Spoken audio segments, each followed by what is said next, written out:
Saya Alia Devita. Saya Aisyah Saila Mardiah. Saya Kanai Aprilia. Saya Azam Muzaki. Saya Akil Muzaki. Di sini kami ingin menjelaskan tentang Kerajaan Tarumanegara.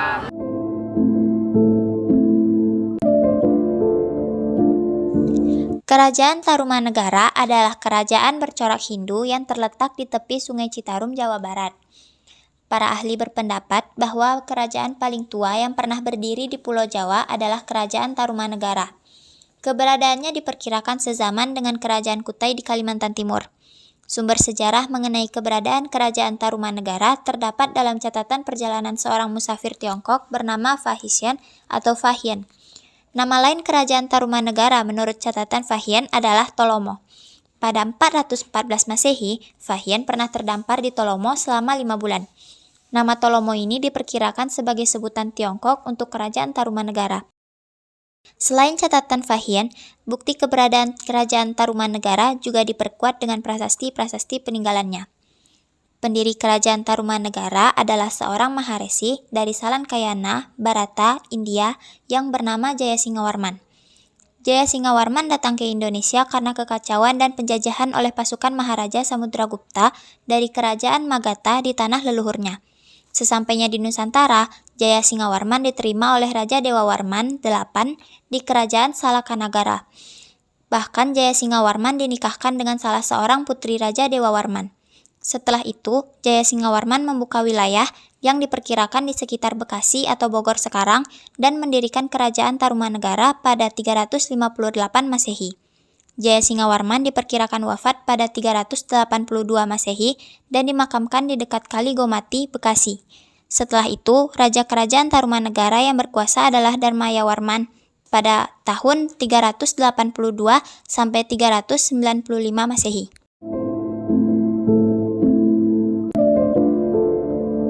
Kehidupan sosial di Kerajaan Tarumanegara pada abad ke-4 hingga ke-7 Masehi memiliki ciri khas yang unik. Struktur sosialnya terdiri dari keluarga kerajaan, Brahmana, Ksatria, Waisya, Sudra, dan Paria.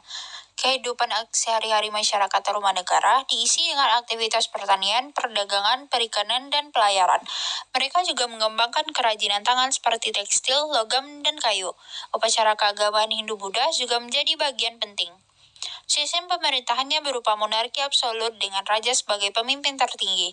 Dewan penasihat yang terdiri dari Brahmana dan bangsawan membantu raja dalam mengambil keputusan.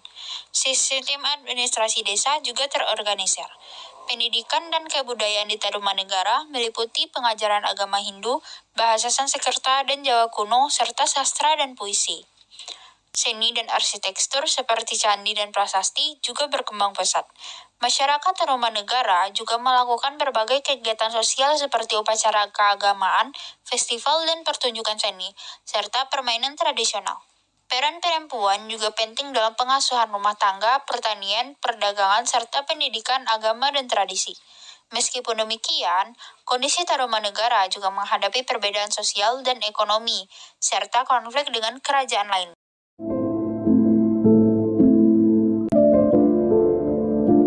Puncak kejayaan Kerajaan Tarumanegara terjadi pada masa pemerintahan Raja Purnawarman. Beliau dikenal sebagai raja yang kuat, bijaksana, dan sangat memperhatikan kesejahteraan rakyat. Beberapa faktor yang menandai masa kejayaannya antara lain: 1.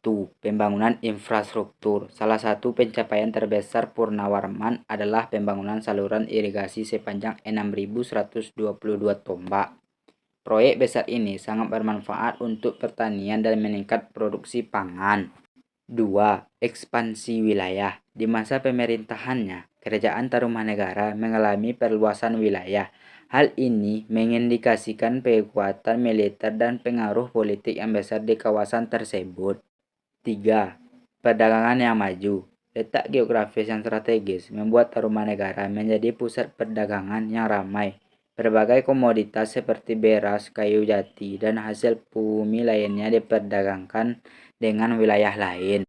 4. Peninggalan prasasti. Prasasti yang ditemukan, seperti prasasti Ciareteun, memberikan informasi berharga tentang kehidupan dan pemerintahan pada masa itu. Faktor-faktor yang mendukung kejayaannya Kerajaan Tarumanegara. 1. Sistem pemerintahan yang stabil. Pemerintahan yang kuat dan stabil menciptakan kondisi yang kondusif bagi pertumbuhan dan perkembangan kerajaan. 2. Agama sebagai perekat. Agama Hindu menjadi perekat sosial dan memberikan legitimasi bagi kekuasaan raja. 3. Letak geografis yang strategis. Letak Tarumanegara yang berada di jalur perdagangan memberikan keuntungan ekonomi yang besar. 4. Sumber daya alam yang melimpah. Ketersediaan sumber daya alam seperti tanah yang subur dan hutan yang luas mendukung kegiatan pertanian dan perdagangan.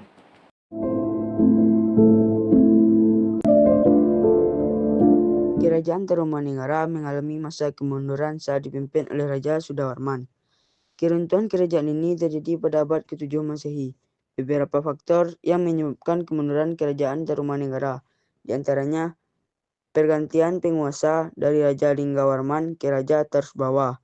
Raja Tarsbawa memilih kembali ke tanah kelahirannya di Cirebon dan mendirikan Kerajaan Galuh. Kerajaan Galuh menolak keputusan Tarsbawa untuk mengalihkan kekuasaan ke Kerajaan Sunda. Wilayah bekas Tarumanegara dibagi menjadi dua, yaitu Kerajaan Sunda dan Kerajaan Galuh. Serangan dari kerajaan-kerajaan lain seperti Kerajaan Majapahit, kurangnya pengawasan dan perlindungan dari Raja Sudawarman.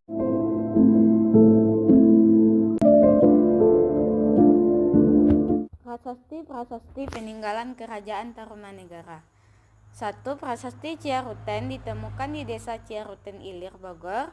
Ditemukan pahatan laba-laba, cap telapak kaki Raja Purnawarman, serta sajak baraksara Palawa yang berbunyi, "Ini bekas dua kaki yang seperti kaki Dewa Wisnu, ialah kaki yang mulia Sang Purnawarman, Raja di negeri Taruma, Raja yang gagah berani di dunia." 2. Prasasti kebun kopi ditemukan di Desa Ciaruten Ilir, Bogor. 3. Prasasti Tugu berada di Kampung Batu Tumbuh, Jakarta Utara. Isi dari prasasti Tugu adalah penggalian yang dilakukan di Sungai Candrabaga dan Sungai Gomati, Bekasi, yang ditulis dengan huruf Palawa dan bahasa Sanskerta.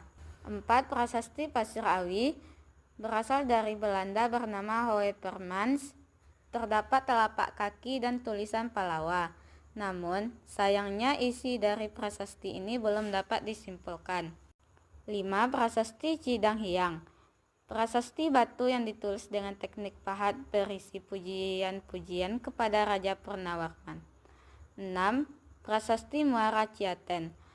Prasasti Awi, yakni terdapat gambar telapak kaki dan pahatan tulisan ikal. Meski demikian, isi tulisan dalam prasasti tersebut belum dapat disimpulkan oleh para ahli. 7. Prasasti Jambu Gagah. Tidak dapat ditembus senjata musuh. Ini adalah sepasang tapak kakinya yang senantiasa berhasil menggempur kota-kota musuh. Hormat kepada pangeran, tetapi merupakan duri dalam daging bagi musuh-musuhnya.